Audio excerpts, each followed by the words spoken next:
It's no secret that the PS1 is my favourite console of all time. I mean, basically all of my videos are on PS1 games. It just came out at the right time for me. I've been pretty happy playing my SNES and Mega Drive for a few years, but once I played Crash Bandicoot at my sister's house, I knew that I had to have it.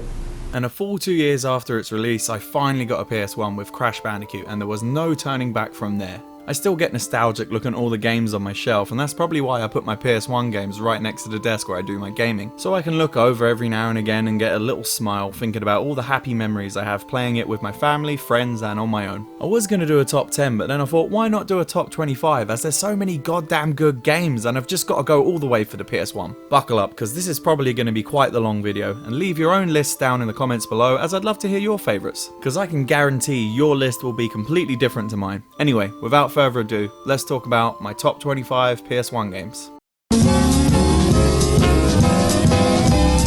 WWF SmackDown 2 sneaks onto this list at number 25, mainly through my nostalgia for this title, as I don't think it quite holds up as well as the N64 wrestling games do. SmackDown 2 just came out at the right time for me and my friends, as we were all watching the Attitude Era stuff, and we used to love recreating all the stuff we saw on TV with this game. And that's what this game was good for, multiplayer action, as it had a wealth of fun match types that helped us get a lot of use out of the multi-tap. Our favourite thing to do was to make absolutely ridiculous characters in the create a character mode and get them to batter each other. Sure, the single player content wasn't the best, but when the action in the ring is this fun and satisfying, that doesn't really matter. Tobal number 1 was a game that me and my brother played a whole lot of back in the day, and it's for a good reason. It's a very unique and interesting PS1 fighting game made by the legendary RPG king Square, with character designs done by the legendary Akira Toriyama. But to be honest with you, none of that mattered to me and my brother at the time, as we weren't really RPG fans and no one knew who Akira Toriyama was in the UK yet. We literally got this game because my brother saw it at a PS1 magazine at the time, and we were very into fighting games. We used to love playing each other in the versus mode of fighters, even if it did end with me calling him a bastard and leaving in anger most of the time. God damn it, Scott! And we certainly played the hell out of this game. Being a child at the time, I just loved any game that let me play as monsters and robots, so this game instantly got my approval. And to be honest with you, monsters and robots still do it for me now. But another big chunk of our time with this game was spent in this game's weird fighter meets dungeon crawler meets platformer mode, where you're working your way through dungeons, beating up enemies and grabbing items and platforming. Yeah, platforming. Who the hell thought this was a good idea to platform in this game? The controls for running and jumping are about as accurate as a blind archer. You can also unlock all the boss characters in this mode, which is why we played it so much, because we wanted to have new characters to beat the shit out of each other with. If this was a modern game, you'd probably have to buy 7 different season passes and a special edition to get all the characters. I miss the days where you could just get all the stuff in the game through just playing it. But yeah, Tobal number 1 is a strange game that I love very dearly. Command & Conquer Red Alert. I know many people will be like, boo, why is a rubbish console port of a glorious PC Master Race game in this list? Boo, boo. Shut the fuck up and I'll tell you why it's here. In the 90s, God, that should be my slogan at this point, PCs weren't that common of a thing. A lot of us didn't understand them or just flat out didn't need them yet, so us unwashed console peasants only got gimped ports of these games. But we didn't know any better at the time, and we loved a lot of the RTS and simulation games that were getting ported to the PS1. Sure, they were a bit clunky to control without a keyboard and mouse, but that's why we got this. I can't believe it, it's a fucking mouse for the PlayStation. Let's try it out.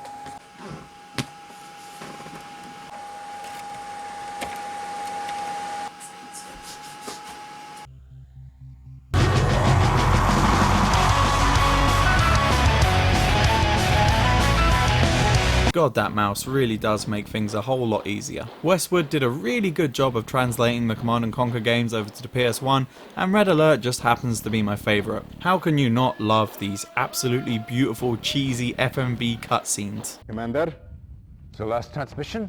0900 hours. Since then, nothing. Perhaps Einstein escaped? Too much to hope for, General. He would have contacted us by now. This is classified. I know. I sent for her. General von Essling, she is a civilian. That's why I don't get killed. I did not hit her. It's not true. It's bullshit. I did not hit her. I did not. Oh, hi, Mark. And let me level with you here, most of us sucked at RTS in the 90s, and we just enjoyed the campaign mode and building up our little bases. And we weren't worrying about build orders and all that nonsense, we were just having fun before it got so serious. That's probably why RTS is dead, sadly, because I think a lot of us used to just use cheats so we could get through the levels to see the story and feel like a boss, because we sucked at the game. I can't be the only one that did that. But at the end of the day, Command & Conquer Red Alert is a meat and potatoes RTS that's a whole lot of fun to play, even today. Tony Hawk's Pro Skater 2. Tony Hawk's was the game series that got me into punk, rock and metal when I was a teenager, and it also got me out skateboarding with my friends, causing trouble in car parks. God, we were so shit at skateboarding. But I think all that was a testament to how good these games were. They drove a whole generation of kids outside to skateboard and listen to good music. And out of the two on the PS1, the second is definitely my favourite. It doesn't hold up as much as the later ones do, or as badly as the first one does. It's somewhere in the middle. It's a whole lot of fun to play. It does have a few clunky areas, but it's still a brilliant nostalgic game that hits a fine balance between realism and good arcadey fun. Crash Bash was essentially the Crash Bandicoot series attempt at a Mario Party styled multiplayer game, and it succeeded in a lot of areas where Mario Party didn't. For example, Crash Bash had a very fun single player mode where you're beating different floors full of mini-games with bosses at the end. A setup which is basically the same as the later games in the Crash series. And you being able to do this mode co-op was always a lot of fun too, even if having your idiot friend playing with you actually made the game fucking harder. And all the mini games themselves are just basically ripped off from old arcade games, but that doesn't stop them from being a whole lot of fun. The weird hovercraft, pinball, football thing was always my favourite. It's a nice little side game in the Crash series, and it's one I go back and play with friends quite often. Micromaniacs. It's basically Micro Machines, but instead of driving in little cars, you're controlling little humans and monsters. And it is a very nice spin on a somewhat tired Micro Machines formula. And all the different characters all were designed quite nicely. I used to like playing as Mormor, this golem looking motherfucker that rips people's heads off and eats them. What a straight up pimp. Having all the different characters have their own unique skills really helped in making all the different characters have their own feel and play style, which is a lot different than the Micro Machines where they just all feel the same. Like in Micro Machines, I just loved the different designs of all the different tracks. My favourite has got to be this one where you're racing around a miniature village, complete with its own model train that can run people over. A fun little game that has a small little cult following that remembers how awesome it is. Bomberman World. I'm a massive Bomberman fan. The first 3 games on the SNES are some of my favourite games of all time. So of course, when I found out there was a Bomberman on PlayStation, I snapped it up as soon as I could. And it's exactly what you would expect. A Bomberman game with slightly better graphics. There really is barely any mechanical differences between this and the SNES games.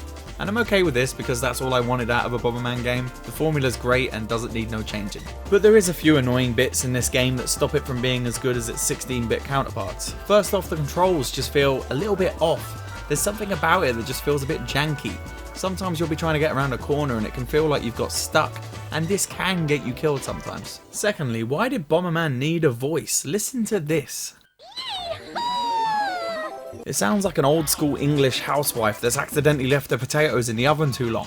Not exactly what I imagined for Bomberman. He should have just stayed mute. Small problems aside, it's still a fun Bomberman game that deserves a spot on this list.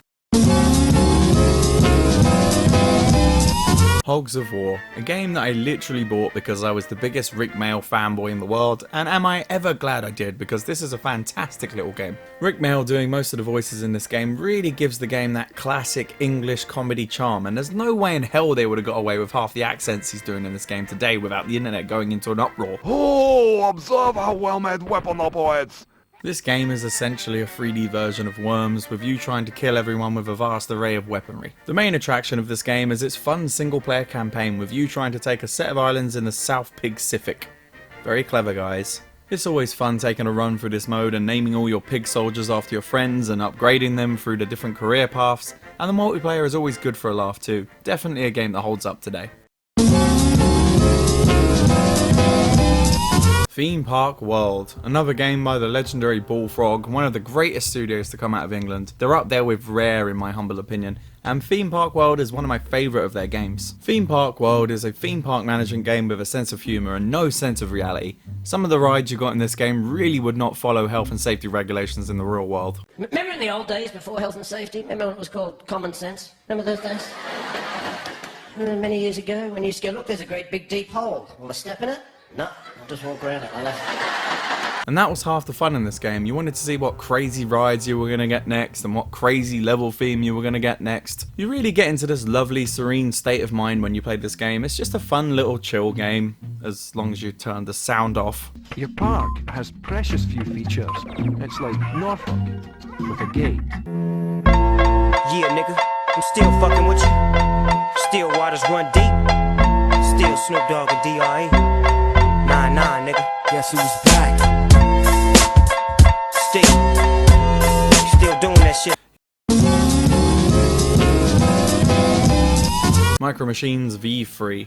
I think the first Micro Machines game I ever played was the one on the Mega Drive, and I remember it being a whole lot of fun. But I feel like the PS1 version is just the perfection of the Micro Machines formula. It had the right set of levels, the right set of car variety, and the perfect smooth controls that are a joy to play.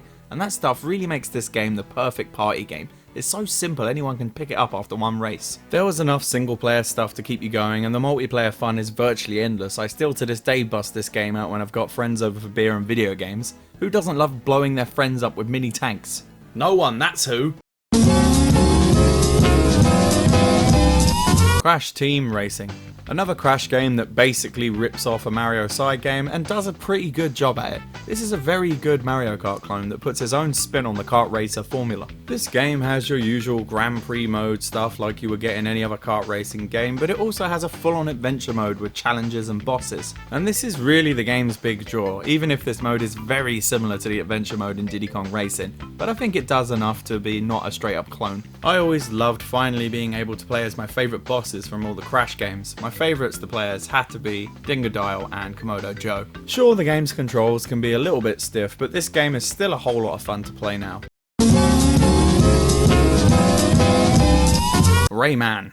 Rayman feels like in many ways a SNES or Mega Drive game that got released on the PlayStation, and after doing a bit of research, apparently this game was initially intended for the ill-fated SNES CD that never got released, and that really makes a lot of sense considering how it plays. But that's not a problem with me, because I love me some 16-bit games, that's the generation I started gaming on, and Rayman is a fantastic little throwback game that, should we say, borrows a few elements from a certain game. Cough cough, plock. But it does enough to stop it from just being a straight up clone of older platformers. With its slick cartoony graphics and on point controls, unlike a lot of platformers on the PS1, you actually feel like when you died it was your fault and not the controls, which is always a positive for me. Rayman is a great little throwback platformer. Soul Blade.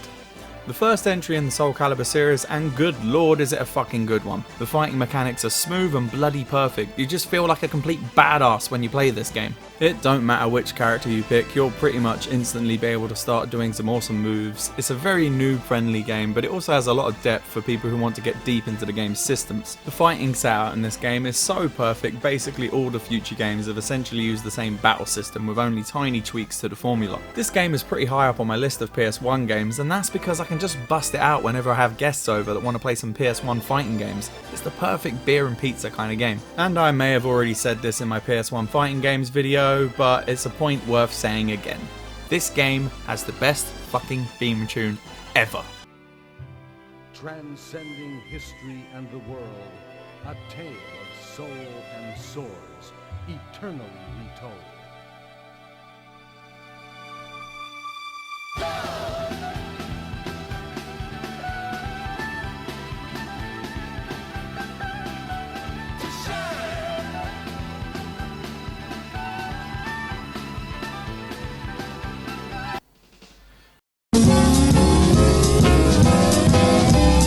Oddworld, Abe's Odyssey. Abe's Odyssey is a very flawed game that many people, me included, love a whole lot, and I get that some people are a bit confused as to why this game is so fondly remembered. Oddworld, Abe's Odyssey, Abe's Exodus, and Stranger's Wrath. I don't like those games. I didn't like those games either. I thought it was just me. I don't get why they're popular. They're horrible. Oh, they're lovely. No. Really awkward controlling platformers. Yes, I don't exactly. I get it. No.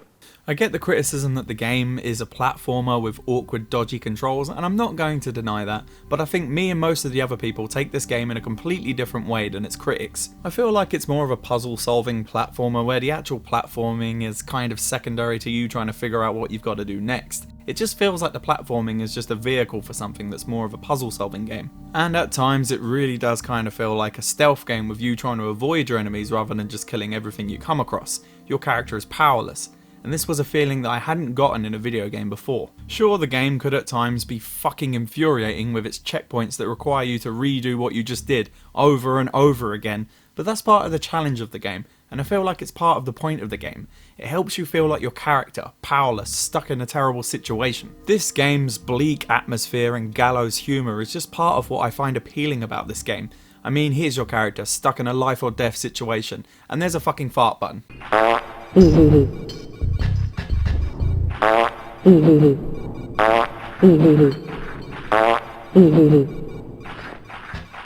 If you say to me you didn't run around as a kid farting on people in this game, you either have no sense of humour or you're lying. Abe's Oddysee is a flawed but brilliant piece of art. Yes, I'm calling this game art, because it fucking is. Medieval 2.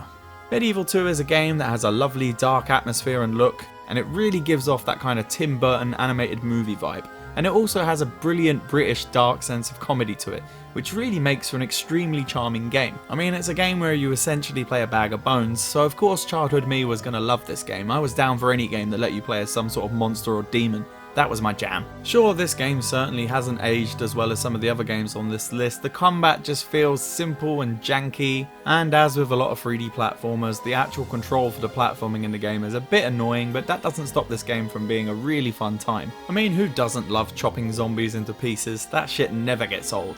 And this game definitely feels like a fun adventure, even if the controls and camera leave a lot to be desired. This game feels more like it's about you figuring out what you have to do next, and not so much about the combat and platforming. A clunky game that's still a whole lot of fun to play, if you can look past the grey hairs and wrinkles. Plus, who doesn't love this guy? Resident Evil 4 blatantly ripped this guy off. Bastards, this guy's the original Flasher that happens to sell weapons.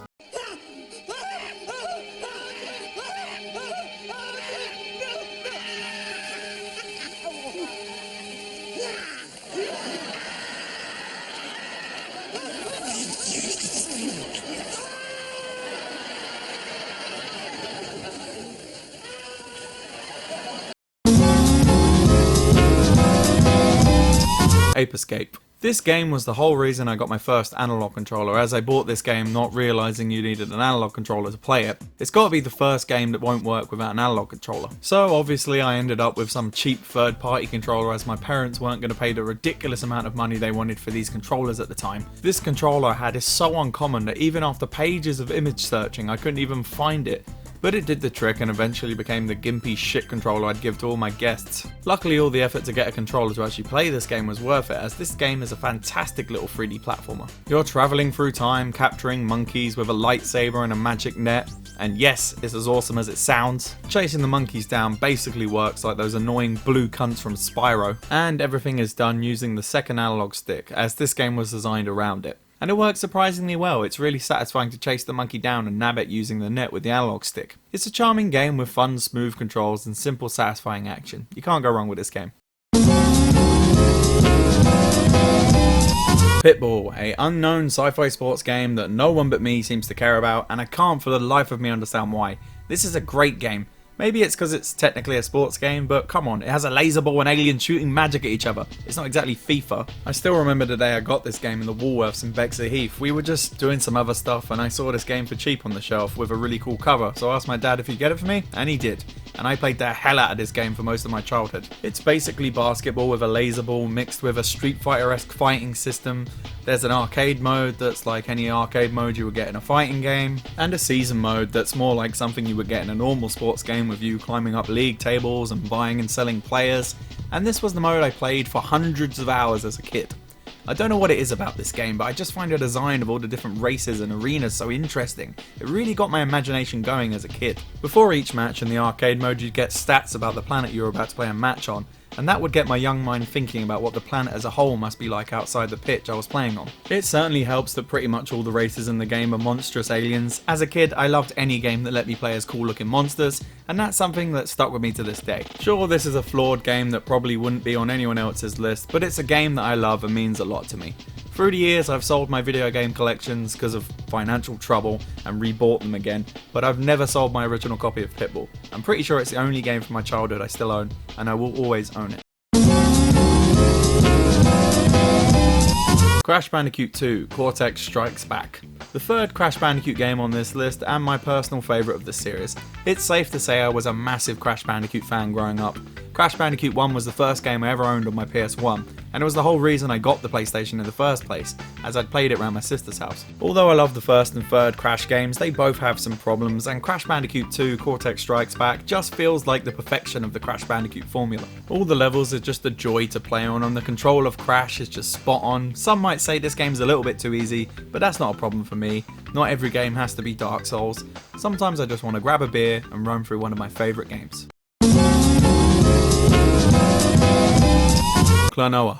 Klonoa is a beautifully styled 2D platformer with some great graphics and music that just basically fills your heart full of whimsy when you play it. You're playing some adorable cat thing and going through levels with multiple paths and tons of hidden secrets. And you're using some weird gem thing to take your enemies down with. When you hit the enemy with it, they get lifted above your head and you can either use them to make your jump higher or just use them to kill the other enemies. This little mechanic is a whole lot of fun to use. And this game essentially works like an old school SNES Mega Drive era game.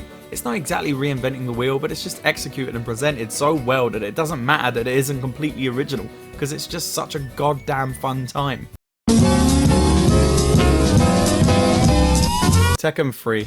Oh boy, is Tekken 3 fucking amazing. This choice was an absolute no-brainer. This to me is like the Street Fighter 2 of this generation of consoles. Just a perfect fighting game that everyone was playing and raving about. This was a game me and my brother would play a whole lot of in versus mode. We would both be just playing it constantly, trying to improve so we could have the upper hand in the brother war. And my brother's character of choice would always be Nina, and to this day I still have massive amounts of hatred for this character, as I just get flashbacks of my brother mercilessly whooping my ass with her. God damn it, Scott! And the fighting in this game is just so goddamn nice to play. It feels smooth as fuck.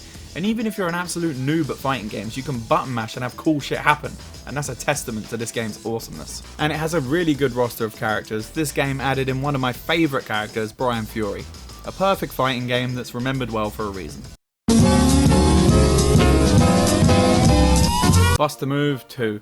A fondly remembered puzzle game that has been cloned about as much as Bejeweled and Tetris, and it's for good reason, because it's a fucking killer game. This is definitely the best entry in the Bust-a-Move series, as all the games after this just seem to overcomplicate the formula too much.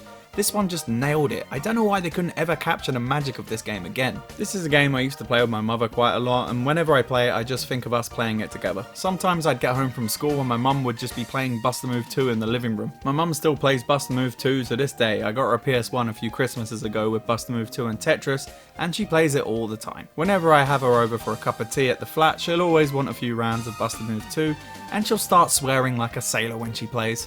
Bitch. Twat. Oh shit. Oh shit. Oh no shit. Oh no shit. Oh no shit. Bollock chops. Not during the war. Call the man. No, not during the war. Used to call the manager bollock chops, and I was only 16. I said, "Why is that then?" And he slapped his face and went, "Because his cheeks look like bollocks." Have I lost that many? Bastards. Bloody Vikings brought that over. No, I don't want to say see you in town. Oh, you come. Wank stain, you. Did you just say come by accident? No, I called you a wank stain. You said come. Oh, getting on my bitchy nerves, you are.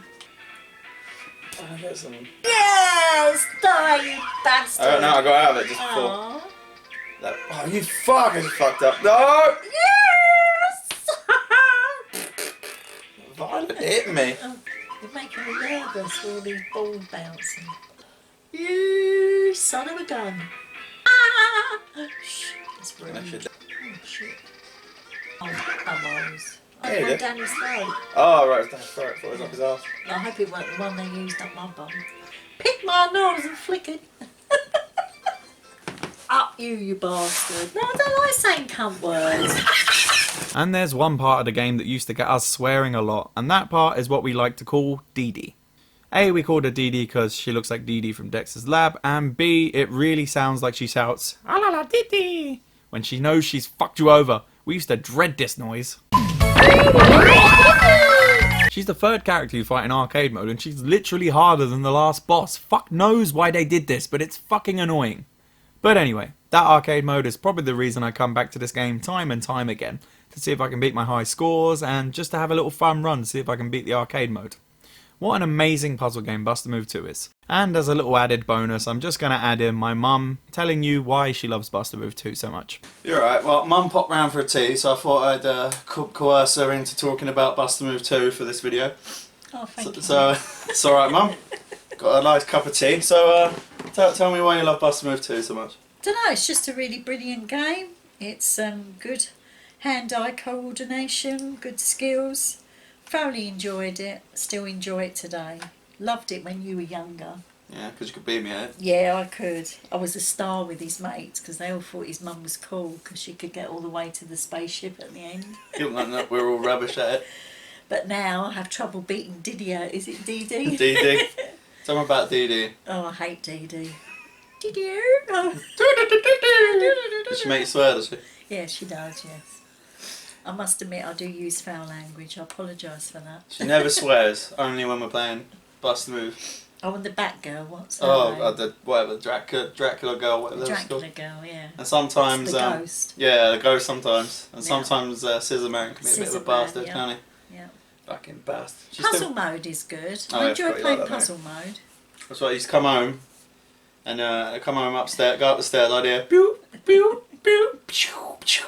And I'd be like, what's mum doing? And I go upstairs and mum you'd be playing, oh, I'm doing puzzle mode. What time is it? I didn't realise it was 3 o'clock. Secret Bust-a-Move It fan. And you still play it now, don't you? Yes, I do. I bought you a little PlayStation. He did. And it's got Tetris and Bust-a-Move. Yeah. Can't go wrong here. You can't. Brilliant game. There you go, Bust-a-Move. My mum's review and memories.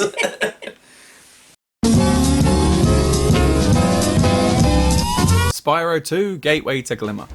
This, in my opinion, is the best game in the Spyro series and the best 3D platformer on the PS1. I love how chill this game is, well, when you're not trying to beat some hard as fuck challenge on one of the fucking levels. It's just a joy to explore all the different levels in the game at your own pace. I just love all the different designs of all the levels. There's so much variety, and all of the game's different races just give off that Saturday morning cartoon vibe, and it makes you want to see what weird land you're going to end up in next. My favourite has got to be this level with the weird psychic monk dudes. I love the design of this level and the fact that you get to play ice hockey with Yetis. I've replayed this game many times over the years and it's always a charming and fun experience. Definitely the gold standard of 3D platformers. Final Fantasy IX. I can already hear the rees and screams of anger now because this isn't Final Fantasy VII.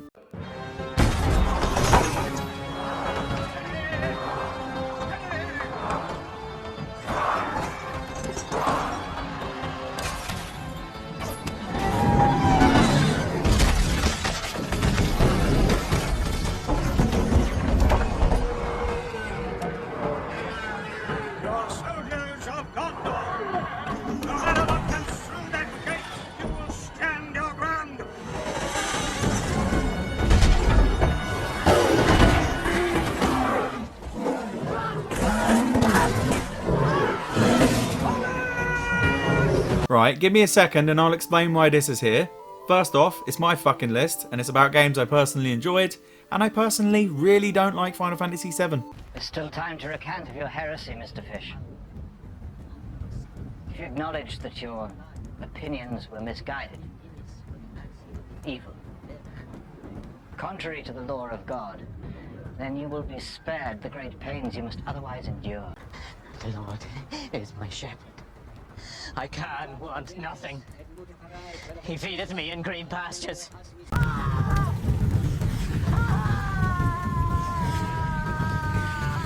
And secondly, I wasn't into JRPGs at all until I played Final Fantasy IX. I didn't play Final Fantasy VII till way past the PS1 era, so I don't have the great big nostalgia boner for it like everyone else does. I played it in the cold light of the future, and I did not like what I played.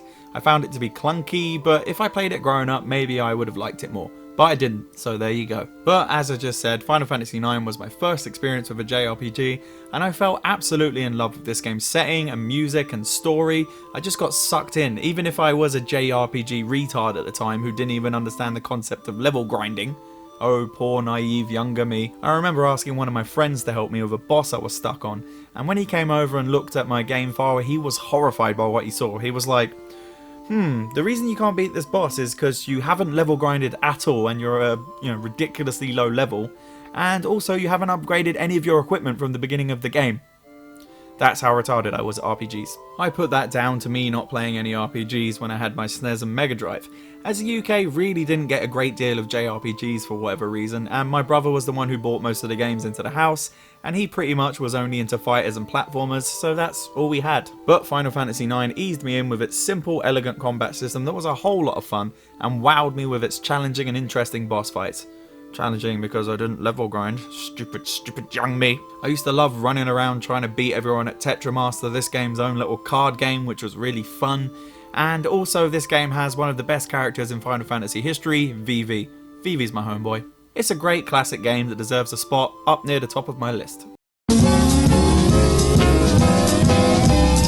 Digimon World. Yes, I really do love this game that much. This is an absolutely fantastic little monster raising simulator that did something completely unique. Growing up, I must have spent hundreds of hours playing this game trying to figure out how to get all my favourite Digimon and training up Digimon to battle with my stepbrother. This was one of the first games that I'd ever played that just plonked me down in a world and just let me explore and do the game in whatever order I pleased. Sure, PC RPGs had been doing this for years, but I'd never played any of those, so this was a whole new concept to me. The design of this weird world is part of what makes this game so fun to play. You just want to dive in and explore and see what weird stuff you're going to see next. The way you have to raise your Digimon really makes you get attached to them as you're feeding them and taking them to take a dump. Such a weird part of the game. And the battles are also a whole lot of fun, with you having varying levels of control of your Digimon depending on what their brain stat is like. You not having true control of what your Digimon does adds a whole new level of drama to the battles, and frustration at times when they don't do what you fucking want them to do.